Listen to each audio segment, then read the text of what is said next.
వార్తలకు స్వాగతం. వివరాల్లోకి వెళ్తే ఏపీలో పింఛన్ల పంపిణీ ప్రక్రియ కొనసాగుతోంది. రేపు న్యూ ఇయర్ కావడంతో ఒకరోజు ముందు నుంచే పింఛన్ల పంపిణీ ప్రారంభించారు. ఈ క్రమంలో సీఎం చంద్రబాబుతో సహా మంత్రులు, ఎమ్మెల్యేలు అంతా వారి వారి నియోజకవర్గాల్లో నేరుగా లబ్ధిదారుల ఇళ్లకు వెళ్లి పింఛన్లు పంపిణీ చేస్తున్నారు. ఈ క్రమంలోనే నేడు పల్నాడు జిల్లా యలమందలో సీఎం చంద్రబాబు పింఛన్ల పంపిణీ కార్యక్రమంలో పాల్గొన్నారు. ఈ నేపథ్యంలో గ్రామస్తులతో సీఎం చంద్రబాబు ముఖాముఖి నిర్వహించారు.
ఈ సందర్భంగా ఆయన మాట్లాడుతూ గత ప్రభుత్వ పాలనపై విమర్శలు గుప్పించారు. గత 5 ఏళ్లు ప్రజలు బయటకు వెళ్లలేని పరిస్థితి ఏర్పడిందని మండిపడ్డారు.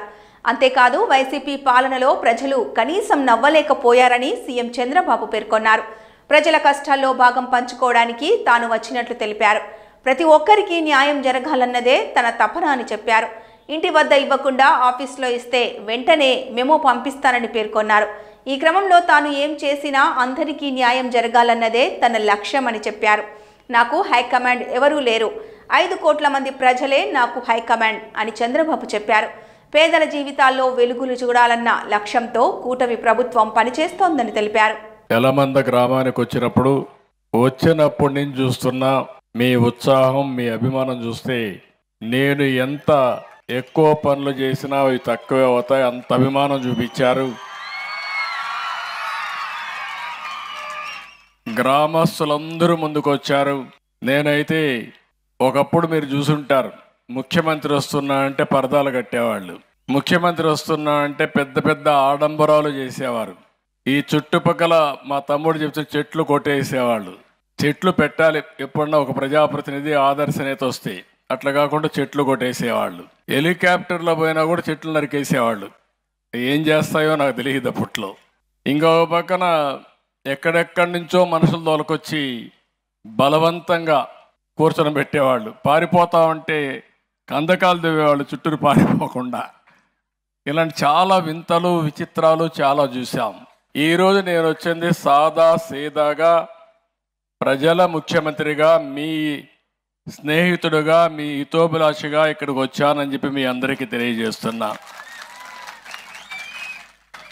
నేను వచ్చింది మీ స్థితిగతులు తెలుసుకోవడానికి వచ్చాను. మీ కష్టాల్లో, బాధల్లో భాగం పంచుకోవడానికి వచ్చాను. అధికార యంత్రాంగాన్ని కూడా సమాయత్తం చేసి ప్రతి ఒక్కరికి న్యాయం చేపించే దిశగా పనులు చేయడానికి వచ్చాను. మీ ముఖాల్లో ఆనందం చూడడానికి వచ్చాను. 5 సంవత్సరాల్లో ఈ ఊర్లో ఎవరు నవ్వి ఉండరు. నవ్వితే కూడా ఆ రోజు ఉండేవాళ్ళు మీ మీద కేసులు పెట్టేవాళ్ళు.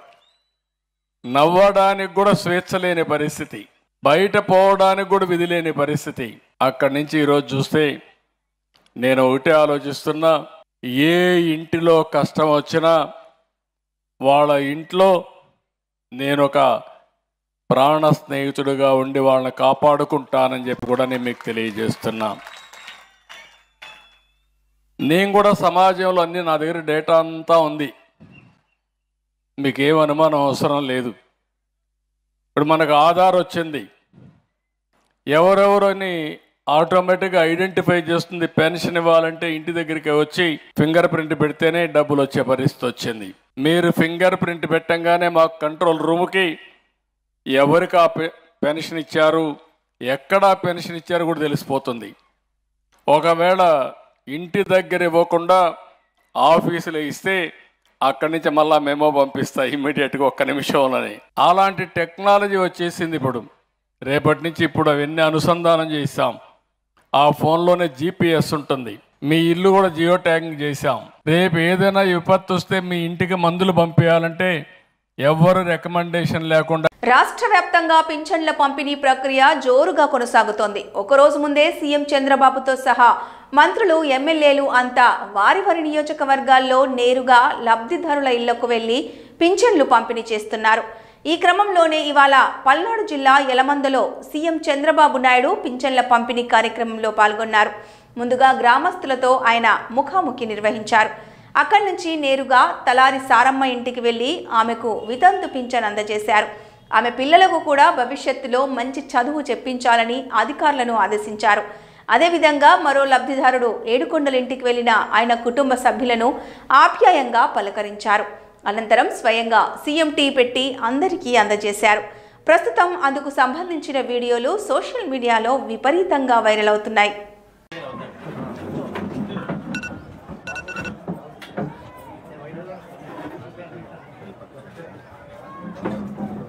నువ్వు కూడా పెట్టగలుగుతున్నావా? నువ్వు కూడా పెడతావా? వెయిట్ చేసావా? ఆన్ చేసావా?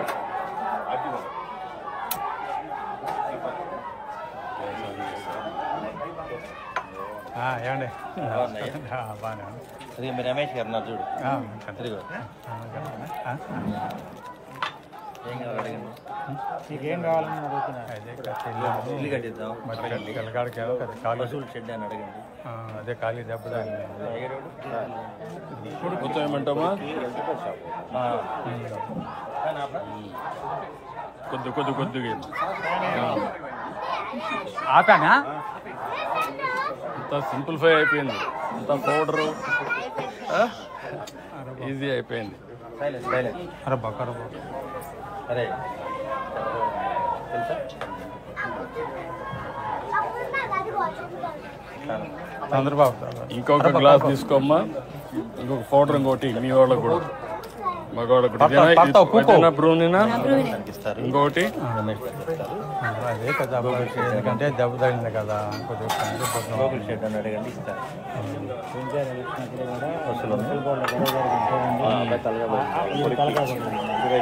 నాతో పడున్నాడు దెబ్బ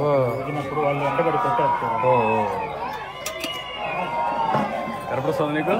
పర్లేదా?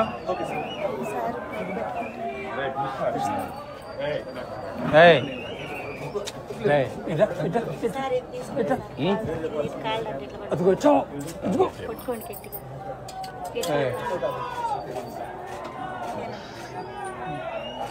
ఈ గ్లాసులు వేయడమేనా? ఇటండి ఇటండి కాసేపు తాత ఇటు వస్తాడు రా, తాత ఇటు వస్తాడు. ఇది కూడా బాగుందమ్మా. దాగం అవుతుంది రా, కింద కదా.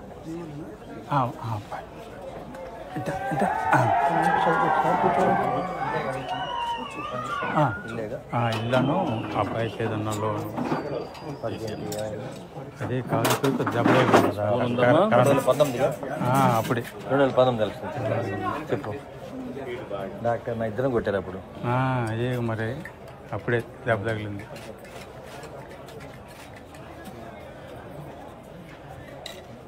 పిల్లలకు కూడా కాఫీ నేర్పించారా? ఇంకా లేదు కదా? వాళ్ళేనా కాఫీ నేర్పించలా?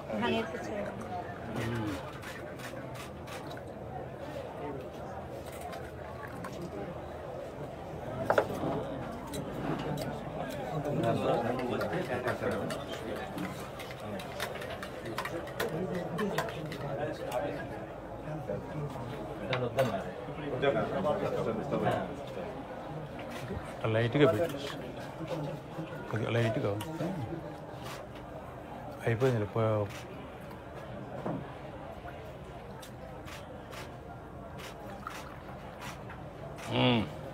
తాగమ్మా రా. మీ నాన్న ఎక్కడ? ప్రజల కష్టాల్లో భాగం పంచుకోవడానికే తానిక్కడికి వచ్చానని ఏపీ సీఎం చంద్రబాబు అన్నారు.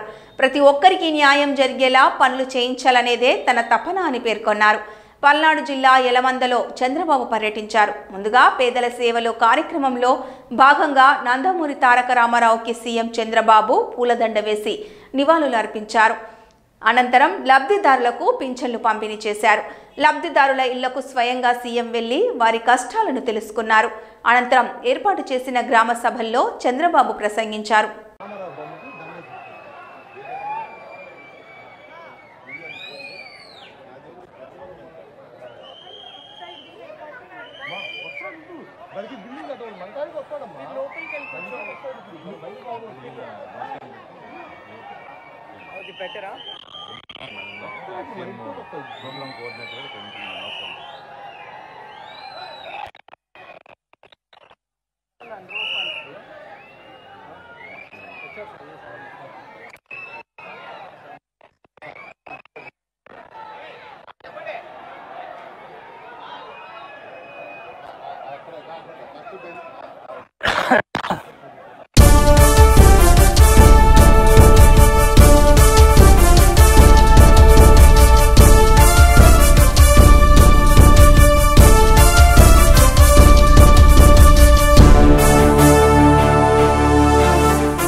ఆంధ్రప్రదేశ్ అసెంబ్లీ ఎన్నికల్లో వైఎస్ఆర్సీపీకి ఘోరమైన ఓటమి ఎదురైంది. ఆ పార్టీ కేవలం 11 స్థానాలకే పరిమితమైంది. అయితే ఎన్నికల ఫలితాల తర్వాత సీన్ మొత్తం మారిపోయింది. వైఎస్ఆర్సీపీ ముఖ్యమైన నేతలు ఒక్కొక్కరిగా బయటకొస్తున్నారు. కూటమిలోని పార్టీలో చేరిపోతున్నారు. వైఎస్ఆర్సీపీకి రాజీనామా చేసిన ఎమ్మెల్సీ కైకలూరు నియోజకవర్గానికి చెందిన నేత జయమంగళ వెంకటరమణ జనసేన పార్టీలో చేరారు. అలాగే మంగళగిరి నియోజకవర్గానికి చెందిన మాజీ మున్సిపల్ చైర్మన్ గంజి చిరంజీవి కూడా అదే బాటలో నడిచారు. మంగళగిరి జనసేన పార్టీ కేంద్ర కార్యాలయంలో ఇద్దరు వైఎస్ఆర్సీపీ నేతలు డిప్యూటీ సీఎం పార్టీ అధ్యక్షుడు పవన్ కళ్యాణ్ సమక్షంలో పార్టీలో చేరారు. ఇద్దరికి కండువాలు కప్పి పార్టీలోకి ఆహ్వానించారు. జనసేన పార్టీలో చేరడం ఆనందంగా ఉందన్నారు జయమంగళ వెంకటరమణ, గంజి చిరంజీవి.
ఆంధ్రప్రదేశ్ సీఎం చంద్రబాబు నాయుడు రాజధాని అమరావతిలోని సచివాలయంలో నదుల అనుసంధానంపై ప్రెజెంటేషన్ ఇచ్చారు.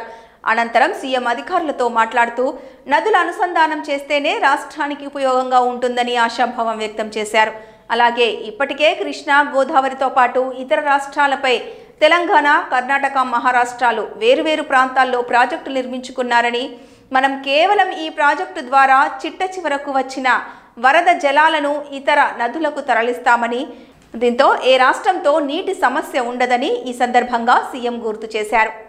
ఇక్కడ మీకు ఒక ఫ్లో చార్ట్ చూపించాం. ఇది పోలవరం డ్యాం. ఇక్కడ నుంచి నేరుగా పోలవరం నుంచి కృష్ణా రివర్ కి తీసుకురావడం. ఇక్కడ కృష్ణా రివర్ లో ఇది నేను ముందు చూపించినటువంటి తాటిపూడి కాలువ. ఆ కాలువ నుంచి ఒకవేళ అవసరమైతే అండర్ గ్రౌండ్ ఎస్కేప్ ఇది పెట్టి టనల్ పెట్టి తీసుకపోతే అది ఒక మార్గం, లేకుంటే రివర్ లో వేసి మళ్ళా లిఫ్ట్ చేయాలా. ఇక్కడికి వచ్చిన తర్వాత ఆడ బుడమేరు కూడా ఉంది, అవన్నీ కూడా వర్కౌట్ చేసుకుని చేస్తాం. ఇవి లెవెల్స్, ఏ లెవెల్లో నీళ్లు వస్తున్నాయి, అక్కడి నుంచి మళ్ళా లిఫ్ట్ చేయడానికి ఏ లెవెల్ చేయాలా. ఇక్కడ 125 ప్లస్ ఇది, ఇక్కడ వచ్చేది 185, ఇక్కడికి వచ్చే కొద్దిగా మళ్ళీ 22.9 మీటర్స్. ఇక్కడ పెంచుకుంటూ పోతే ఇది మళ్ళీ Nagar Sagar right main canal పక్కనే బొల్లాపల్లి. ఆ కాలువలో వేసిన తర్వాత అక్కడి నుంచి లిఫ్ట్ చేయాలి. లిఫ్ట్ చేస్తే నేరుగా బొల్లాపల్లికి వెళ్తుంది. సో దీనికి ఇక్కడ ప్లస్ 45 పెంచుకుంటూ ఇది ప్లస్ 26.5, ఇక్కడికి వస్తే ప్లస్ 220 మీటర్స్. 45 నుంచి 220 మీటర్స్ వరకు వెళ్ళాలి. అక్కడి నుంచి మళ్ళీ ఇక్కడ వచ్చే కొందికి 220 నుంచి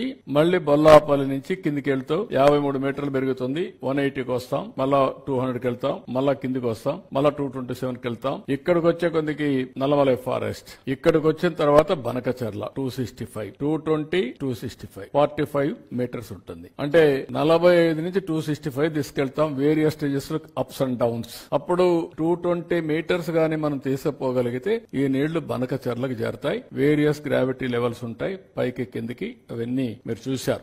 ఈ లెవెల్స్ ఇక్కడ ఇది టనల్ కావాలా, 3 టనల్స్, ఇవన్నీ లిఫ్ట్ కావాలా. 1, 2, 3, 1, 2, 3, 4, 5, 6 లిఫ్ట్లు కావాలి. లిఫ్ట్లు ఉన్నాయి, టనల్స్ ఉన్నాయి, గ్రావిటీ. ఇది వేరియస్ కాంబినేషన్స్ తో ఇది పూర్తయ్యే పరిస్థితి వస్తుంది. మంగళగిరి పట్టణంలోని కొప్పురావు కాలనీ 19 మరియు 20 వార్డులలో ఎన్టీఆర్ భరోసా పెన్షన్ పంపిణీలో ఆంధ్రప్రదేశ్ మెడికల్ సర్వీసెస్ మరియు ఇన్ఫ్రాస్ట్రక్చర్ డెవలప్మెంట్ కార్పొరేషన్ చైర్మన్ మరియు జనసేన పార్టీ మంగళగిరి నియోజకవర్గ ఇన్ఛార్జ్ చిల్లపల్లి శ్రీనివాసరావు అందరికీ పింఛన్లను అందజేశారు. ఈ కార్యక్రమంలో municipal commissioner, additional commissioner, NDA కూటమి నాయకులు తదితరులు పాల్గొన్నారు.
మంగళగిరి తాడేపల్లి కార్పొరేషన్ పరిధి ఆత్మకూరు బాపూజీ విద్యాలయంలో త్రిదండి చిన్నజీయర్ స్వామి వారి ప్రత్యక్ష పర్యవేక్షణలో ధనుర్మాస మహోత్సవాలు అంగరంగ వైభవంగా కొనసాగుతున్నాయి. గోదాదేవి అమ్మవారికి అష్టోత్తరం, తీర్థ ప్రసాద గోష్ఠి, మంగళ శాసనాలతో ఎంతో వైభవంగా నిర్వహించారు. ధనుర్మాస మహోత్సవాల్లో భాగంగా విద్యార్థులు విద్యా అభివృద్ధి కొరకు హయగ్రీవ పూజను చిన్నజీయర్ స్వామి వారి ప్రత్యక్ష పర్యవేక్షణలో నిర్వహించారు. బాపూజీ విద్యాలయం, నలంద విద్యాలయంతో పాటు విజయవాడ, మంగళగిరి ప్రాంతాలకు చెందిన పలు పాఠశాలలకు చెందిన విద్యార్థులు హయగ్రీవ పూజలో పాల్గొన్నారు. జగ్గైపేట, గుంటూరు, మంగళగిరి ప్రాంతాల నుంచి సుమారు 400 మంది భక్తులు విచ్చేసి గోదా అమ్మవారికి సారిను సమర్పించగా చిన్నజీయర్ స్వామి వారికి మంగళ శాసనం అందించారు. అనంతరం సాంస్కృతిక కార్యక్రమాలు, భజనలు, కూచిపూడి నృత్యాలు అంగరంగ వైభవంగా నిర్వహించారు. ఈ కార్యక్రమంలో AP medical services and infrastructure development corporation chairman మరియు జనసేన పార్టీ మంగళగిరి నియోజకవర్గ ఇన్ఛార్జ్ చిల్లపల్లి శ్రీనివాసరావు మరియు పార్టీ నాయకులు పాల్గొన్నారు.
మంచు ఫ్యామిలీ మరో వివాదంలో చిక్కుకుంది. మంచు మనోజ్, మోహన్ బాబు మధ్య జరిగిన ఆస్తి వివాదం, ఆ తర్వాత జరిగిన పరిణామాలు తెలుగు రాష్ట్రాల్లో ఇటీవల సంచలనం సృష్టించాయి. ఈ విషయాలు సద్దుమణుగుతున్న క్రమంలో మంచు ఫ్యామిలీ మరో వివాదంలో ఇరుక్కుంది. మంచు విష్ణు సిబ్బంది అడవి పందులను వేటాడటం ఇప్పుడు వైరల్గా మారింది. హైదరాబాద్ జల్పల్లిలోని అటవీ ప్రాంతంలో మంచు విష్ణు మేనేజర్ కిరణ్ చిట్టా అడవి పందులను వేటాడాడు. వేటాడిన అడవి పందిని ఎలక్ట్రీషియన్ దేవేంద్ర ప్రసాద్ బంధించి తీసుకొచ్చాడు. అడవి పందిని వేటాడి తీసుకెళ్లినట్టు మేనేజర్ కిరణ్, ఎలక్ట్రీషియన్ ప్రసాద్పై ఇప్పటికే పలు ఆరోపణలు వచ్చాయని మంచు మనోజ్ తెలిపారు. వారిద్దరి చర్యలను తప్పుపడుతూ పలుమార్లు అభ్యంతరాలు కూడా వ్యక్తం చేసినట్టు చెప్పారు. అయినప్పటికీ వారిద్దరూ పట్టించుకోకుండా ఇలాగే చేశారని అన్నారు. పల్లకిలో పెళ్లి కూతురు రాణిలా ఉంది,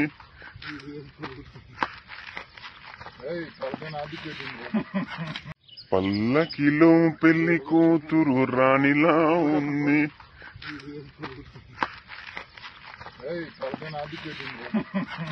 ఆంధ్రప్రదేశ్ ముఖ్యమంత్రి చంద్రబాబు నాయుడికి అరుదైన గౌరవం దక్కింది. ప్రతిష్టాత్మక చికాగో యూనివర్సిటీ ఆయనకు గౌరవ డాక్టరేట్ను ప్రకటించింది. ఆంధ్రప్రదేశ్ అభివృద్ధికి కృషి చేస్తున్నందుకు గాను ఆయనకు ఈ డాక్టరేట్ ప్రకటించినట్లు యూనివర్సిటీ ప్రకటనలో పేర్కొంది. చంద్రబాబు నాయుడుకు దార్శనికత, అసాధారణమైన ప్రతిభా సామర్థ్యాలు, సంస్కరణ దృక్పథం ఉన్నాయని ఈ సందర్భంగా యూనివర్సిటీ కొనియాడింది. 1867లో ఏర్పాటైన చికాగో యూనివర్సిటీ ఒక విదేశీ నేతకు డాక్టరేట్ ప్రకటించడం ఇదే మొదటిసారి. కాగా చికాగో వర్సిటీ డాక్టరేట్ ప్రకటించడంపై ఏపీ సీఎం చంద్రబాబు నాయుడు స్పందించారు. గతంలో ఎన్నో యూనివర్సిటీలు తనకు గౌరవ డాక్టరేట్ ఇస్తామని ముందుకొచ్చాయని, అయితే వాటన్నింటినీ తాను సున్నితంగా తిరస్కరించానని ఆయన చెప్పారు. చికాగో యూనివర్సిటీ గౌరవ డాక్టరేట్ను తాను అంగీకరించడానికి ఆ వర్సిటీకి ఉన్న చరిత్రను చూసి సంబంధాలు మెరుగుపడతాయని భావించి అందుకు ఒప్పుకున్నానని చెప్పారు. చికాగో యూనివర్సిటీ అక్కడి ప్రభుత్వంతో నడపబడుతోన్న ప్రతిష్టాత్మక సంస్థ అని వ్యాఖ్యానించారు.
అంతరిక్ష పరిశోధనా సంస్థ ఇస్రో చేపట్టిన PSLV C-60 ప్రయోగం విజయవంతమైంది. తిరుపతి జిల్లా శ్రీహరికోటలోని సతీష్ ధావన్ స్పేస్ సెంటర్ నుంచి నింగిలోకి తీసుకెళ్లిన వాహన నౌక టార్గెట్ చేజర్ ఉపగ్రహాలను నిర్ణీత కక్షలోకి ప్రవేశపెట్టింది. సరిగ్గా సోమవారం రాత్రి 10 గంటల 15 నిమిషాలకు నిప్పులు చిమ్ముతూ నింగిలోకి దూసుకెళ్లింది. స్పేస్ డాకింగ్ ఎక్స్పెరిమెంట్ పేరిట జంట ఉపగ్రహాలను భూకక్షలో అనుసంధానం చేయనున్నారు. అంతరిక్షంలోనే వ్యోమ నౌకలను డాకింగ్ అండ్ డాకింగ్ చేయగల సాంకేతిక అభివృద్ధే లక్ష్యంగా ఈ ప్రయోగం చేపట్టింది. PSLV ద్వారా ప్రయోగించిన 2 చిన్న వ్యోమ నౌకలను అంతరిక్షంలోనే ఒకదానితో ఒకటి డాకింగ్ చేయించడం ఈ మిషన్ ప్రధాన లక్ష్యం. ఎన్టీఆర్ జిల్లా తిరువూరు నియోజకవర్గంలోని ముఖ్యమంత్రి ఆదేశానుసారం ఈరోజు ఉదయం నుంచి పెన్షన్ పంపిణీ కార్యక్రమం ప్రారంభమైంది. ఈ కార్యక్రమంలో కొలికపూడి శ్రీనివాసరావు మరియు సతీమణి మాధవి పాల్గొన్నారు. పెన్షన్ అందుకునే ప్రతి ఒక్కరూ సుఖ సంతోషాలతో ఆనందోత్సాహాలతో నూతన సంవత్సర వేడుకలు జరుపుకోవాలని ఒకరోజు ముందుగానే పెన్షన్లను పంపిణీ చేయడం జరిగిందని తెలిపారు.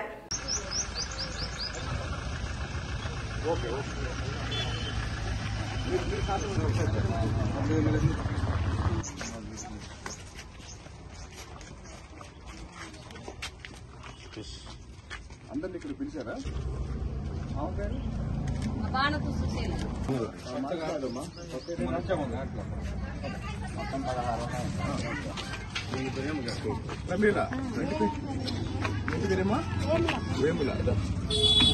ఎంత పెన్షన్ ఎంత? 4,000. 3,000 నుంచి 4,000 పెంచింది ఎవరు?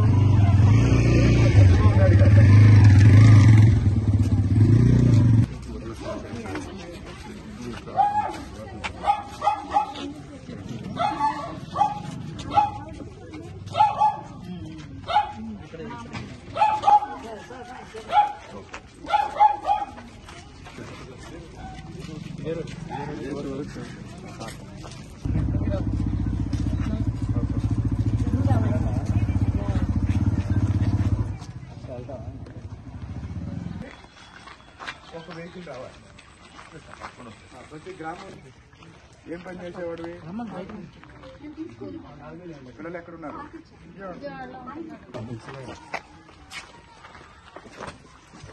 ఎంతమంది ఉంటారు ఇంట్లో? పాపగా ఉండే సార్ తెలిపి ఎక్కడ ఇల్లు మొదలు పెట్టింది?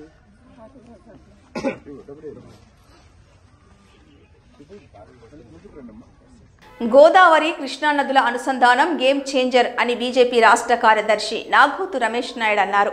ఈ సందర్భంగా రాయలసీమ ముఖ చిత్రం మార్చే ప్రయత్నం చేశారు. కూటమి సంకల్పంతో అమరావతి, పోలవరం నదుల అనుసంధానం తప్పక నెరవేరుతాయన్నారు. వలసలు ఆగిపోతాయని, ఉపాధి పెరుగుతుందని, ఇప్పటికే రాయలసీమలో ఉద్యాన సాగు వేగవంతంగా జరుగుతుందన్నారు. ప్రపంచ ఎగుమతులకు సీమలో రోడ్డు, విమానం, రైలు అనుసంధానం ఉందని, నీటి సౌకర్యం లభిస్తే సీమ బ్రతుకులు మారతాయని రాష్ట్ర కార్యదర్శి నాగోతు రమేష్ నాయుడు అన్నాడు. చంద్రబాబు నాయుడు గారు ఈరోజు అనుసంధానం చేయాలి నదులన్నీ కూడా, తద్వారా రాయలసీమలో ఉన్నటువంటి కరువుని పారదోలాలి అనేటువంటి సంకల్పంతో ఆలోచన ఏదైతే ఉందో దాన్ని భారతీయ జనతా పార్టీ కూటమి స్వాగతిస్తుంది. ఇప్పటి వరకు మేము అనేక సంవత్సరాలుగా ఇదే విశ్వవిద్యాలయంలో కరువు మీద అనేక రకాలైనటువంటి సెమినార్లు, అనేక రకాలైనటువంటి పోరాటాలు చేశాం. ప్రజా చైతన్యాన్ని తీసుకొచ్చేటువంటి ప్రయత్నం చేశాం. ప్రభుత్వాల మీద ఒత్తిడి తెచ్చేటువంటి ప్రయత్నం చేశాం. కానీ కరువు రక్కసి నుంచి మేము బయటపడలేకపోయాం, వలసలు ఆపలేకపోయాం. కానీ ఈరోజు కూటమి అధికారం లేకొచ్చిన తర్వాత ఒక సంకల్పంతో నదులన్నీ కూడా అనుసంధానం చేయడం ద్వారానే రాబోయే కాలంలో రాయలసీమలో ప్రతి ఎకరాకు మంచినీరు ఇవ్వడం ద్వారా, లేకపోతే తాగునీరు ఇవ్వడం ద్వారానే భవిష్యత్ అంతా కూడా ఉంటుందని, అలాగే వలసలన్నీ ఆగిపోతాయని, ఉపాధి కలుగుతుందని చెప్పి గొప్ప భగీరథ ప్రయత్నం చేయడం ఏదైతే ఉందో దాన్ని భారతీయ జనతా పార్టీ స్వాగతిస్తుంది. ఒకటి వాస్తవం, ఇప్పటి వరకు చాలా మంది పాలకులు త్రికరణ శుద్ధిగా పనిచేశారా రాయలసీమ కోసం అంటే అది కొంత అత్యాశ అవుతుంది. కానీ చంద్రబాబు నాయుడు గారు రాయలసీమ ముద్దుబిడ్డగా ఆయన ఈ పుట్టినటువంటి ప్రాంతానికి రుణం తీర్చుకోవాలనేటువంటి ఉద్దేశంతో లిఫ్ట్ చేసి తక్కువ ఖర్చుతోటి ఎక్కువ ప్రాంతానికి నీళ్లు ఇవ్వాలనేటువంటి సంకల్పంతో గోదావరి జలాలని కృష్ణాలోకి, కృష్ణా జలాలన్నీ కూడా రాయలసీమలో ఉన్నటువంటి చివరి ఆయకట్టు వరకు ఇవ్వాలనేటువంటి సంకల్పం 100% మేము అదొక గొప్ప చారిత్రాత్మకమైనటువంటి నిర్ణయంగా భావిస్తున్నాం.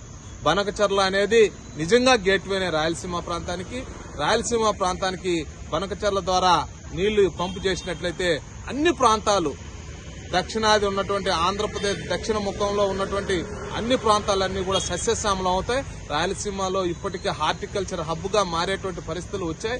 రాబోయే రోజుల్లో నీళ్లు పుష్కలంగా అందినట్లయితే అసలు మేమే ప్రపంచానికి అన్ని రకాలైనటువంటి పంటలు గాని ఆహార పదార్థాలని ఉత్పత్తి చేస్తాం. ఎందుకంటే కనెక్టివిటీ కూడా ఆ విధంగా ఉంది కాబట్టి ఎయిర్ కనెక్టివిటీ, పోర్ట్ కనెక్టివిటీ, రైలు కనెక్టివిటీ అంతా కూడా రాయలసీమకు చాలా బాగా ఉంది. ఈ సమయంలో నెల్లూరుకు సంబంధించినటువంటి సోమశిలాకి బోలాపల్లిలోంచి నీళ్లు ఇవ్వాలని సంకల్పించడం ద్వారా కూడా సోమశిల ప్రాజెక్టు టెయిల్ పాండ్ నుంచి అంతా కూడా ఒకవైపు కడప జిల్లాకి, అదే సమయంలో బనకచర్ల ద్వారా హంద్రీనీవా, గాలేరు నగర్ ద్వారా ఇచ్చేటువంటి ప్రయత్నం కారణంగా 6 జిల్లాలు మొత్తం సస్యశ్యామలం అయ్యేటువంటి పరిస్థితి. దీన్ని భారతీయ జనతా పార్టీ స్వాగతిస్తుంది. ప్రజలందరూ కూడా దీని మీద ఒక చిత్తశుద్దితోటి ఆలోచన చేయాలా. మరొక వైపు అమరావతి, ఒకవైపు పోలవరము, ఇంకొకవైపు గోదావరి, కృష్ణ అనుసంధానం చేయడం ద్వారా వచ్చేటువంటి ప్రయోజనాలు ఊహించుకుంటే ఆంధ్రప్రదేశ్ ముఖ చిత్రం మారిపోతుంది. ఇది ఒక గేమ్ చేంజర్ అనేటువంటి విషయాన్ని మనం అర్థం చేసుకోవాలి. మంగళగిరి చిన్న కాకానిలోని Yarlagadda Venkanna Chowdary oncology wing and research centre ఆవరణలో నూతనంగా నిర్మించబోతున్న 100 పడకల ఆసుపత్రి స్థలం ప్లాన్ను పరిశీలించి అధికారులకు తగు సూచనలను AP medical services and infrastructure development corporation chairman Shri Chillapalli Srinivasarao ఇచ్చారు.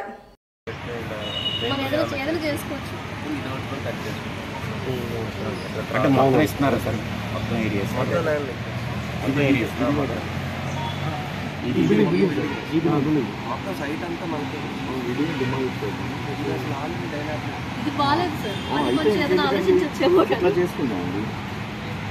అంటే స్టార్టింగ్ ఇది ఈస్ట్ ఇది నార్త్ ఈస్ట్ లేకపోతే మొత్తం సైడ్ ఎంట్రన్స్ ఆ రోడ్డు ఉంది సార్. ఆ రోడ్డు ఉంది కదా, అటు వెళ్ళాం సార్. ముందు సైట్ చూసేసి బయటకు వెళ్తాం. ఎంట్రన్స్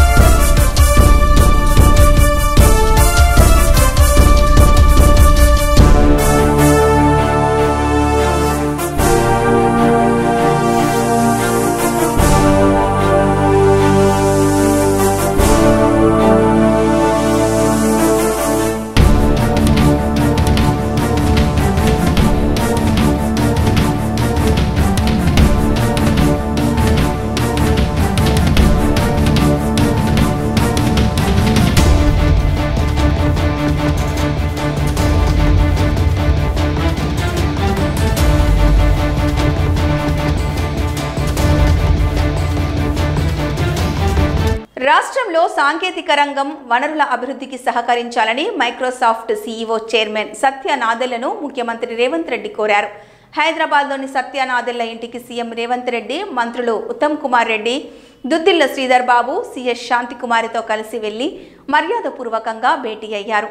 ఈ భేటీలో రాష్ట్ర ప్రభుత్వం చేపట్టిన రీజనల్ రింగ్ రోడ్, రేడియల్ రోడ్లు, ఫ్యూచర్ సిటీ, కొత్త మ్యానుఫ్యాక్చరింగ్ క్లస్టర్ల అభివృద్ధి, యంగ్ ఇండియా స్కిల్స్ యూనివర్సిటీ ప్రణాళికలను సత్య నాదెళ్లకు ముఖ్యమంత్రి వివరించారు.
మచిలీపట్నంలోని 31వ వార్డు శారదానగర్లో పలువురు లబ్ధిదారుల ఇళ్లకు వెళ్లి పెన్షన్ అందించారు.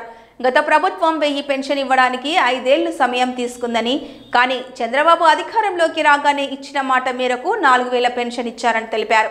పెన్షన్ పెంచి ఇవ్వడమే కాకుండా ఇచ్చిన హామీ అమలు చేస్తూ జూలై నెలలో 7000 ఇచ్చారని తెలిపారు. దాదాపు 64 లక్షల పెన్షన్లు అందించడం జరుగుతోంది. అలాగే గతంలో ఈ పెన్షన్ విధానానికి శ్రీకారం చుట్టింది అన్న నందమూరి కార్యక్రమం 35 రూపాయలతో ప్రారంభమైనటువంటి పెన్షన్లు 75 రూపాయలు అవడం, తర్వాత 200 రూపాయల వరకు చాలా కాలం ఉన్నా ఫస్ట్ టైం దాన్ని 2000 రూపాయలు చేసింది నారా చంద్రబాబు నాయుడు గారు. 2014-19 సంవత్సరంలో మరి ఆ రోజు 200 పెన్షన్ 2000 రూపాయలు చేయడం, మళ్ళీ 2019 తర్వాత ప్రభుత్వం వచ్చిన వెంటనే మీకు 3000 రూపాయలు చేస్తామని ఆ రోజు చెప్పిన జగన్మోహన్ రెడ్డి మాయమాటలన్నీ ఆ రోజు ప్రజలు ఓట్లేస్తే నేను పెంచుతానని చెప్పాను, దశల వారీగా పెంచుతానని చెప్పి 5 సంవత్సరాల పాటు 200 చెప్పిన అవి కూడా సక్రమంగా వచ్చేవి కాదు. కానీ ఇవాళ 64 లక్షల మంది పెన్షన్దారులకి 4000 రూపాయలు వితంతు పెన్షన్లు, వృద్ధాప్య పెన్షన్లు 4000 రూపాయలు ఇవ్వడం, వికలాంగులకి 6000 రూపాయలు ఇవ్వడం, అదేవిధంగా డయాలసిస్ పేషెంట్స్ ఉంటే 10,000 రూపాయలు ఇవ్వడం, పూర్తిగా బెడ్ రిడన్ అయిపోయి పనులు చేసుకునే వాళ్ళు ఉంటే వాళ్ళకి 15,000 రూపాయలు ఇవ్వడం. ఇవాళ ప్రభుత్వం అన్ని కార్యక్రమాలు అమలు చేస్తా ఉంది. బహుశా భారతదేశంలోనే ఏ రాష్ట్రంలో కూడా ఇవ్వనన్ని పెన్షన్ ఇవాళ ఇంత పెద్ద ఎత్తున ఇస్తున్నారు. సంవత్సరానికి 33,000 కోట్ల రూపాయలు ప్రజలకి ఇవాళ అందిస్తున్నటువంటి ప్రభుత్వం కూటమి ప్రభుత్వం. ఇవాళ ప్రజలకు ఇచ్చినటువంటి అన్ని హామీలు కూడా నిలబెట్టుకుంటూ ముందుకు వస్తా ఉన్నాం. ఏదైతే ఇవాళ ఉచిత గ్యాస్ సిలిండర్ అందిస్తున్నాం, అదేవిధంగా త్వరలోనే బస్సు ప్రయాణం కూడా మరి ఉగాది నుంచి అందించాలని చెప్పి ముఖ్యమంత్రి గారు నిన్న టోటల్ నివేదికలు తెప్పించమని చెప్పడం జరిగింది. ఇవాళ అన్ని కూడా రాష్ట్రంలో ఉన్నటువంటి ఇబ్బందుల నుంచి ఒక్కొక్కటి మనం ముందుకెళ్తున్నాం. పరిశ్రమలు వస్తున్నాయి, ఇన్వెస్ట్మెంట్స్ వస్తున్నాయి, చాలా మంది ఈ రాష్ట్రం వైపు చూస్తూ ఉన్నారు. ఇవాళ మనల్ని డిస్టర్బ్ చేయడానికి మళ్ళీ జగన్మోహన్ రెడ్డి మాయమాటలు. ఎందుకంటే మన కరెక్ట్ రేట్లు ఎందువల్ల పెరిగినాయి? లాస్ట్ గవర్నమెంట్ లో అతని అర్హత ఉంటే ఖచ్చితంగా ఉంటుంది. ఇప్పుడు కొత్తగా మనకి టోటల్ బందర్ మండలంలో కానీ బందర్ టౌన్ లో కానీ 30,000 పెన్షన్లు ఉన్నాయి. ఎవరైతే భర్త చనిపోతే ఆల్రెడీ భర్తకి పెన్షన్ వస్తున్న పరిస్థితి ఉంటే ఇమీడియట్ గా వాళ్ళకి పునరుద్ధరణ చేయడం జరిగింది, ఆ కుటుంబానికి ఇవ్వడం జరుగుతుంది. దానిలో భాగంగానే ఈరోజు మన నియోజకవర్గంలో 24 పెన్షన్లు వచ్చినాయి.